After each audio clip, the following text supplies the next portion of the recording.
Hello, you're welcome back to our channel once again.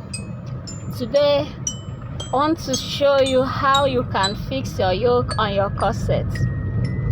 You need to first watch this video and observe closely how this seamstress achieved a perfect result easily and faster. Just watch. You need to first get the middle point, nudge it, and also nudge your skin net with your lining. Then you pin it starting from the center to the other end of it. I want you to observe closely and you will see exactly how this seamstress arrived at a perfect result within just a few seconds. Enjoy.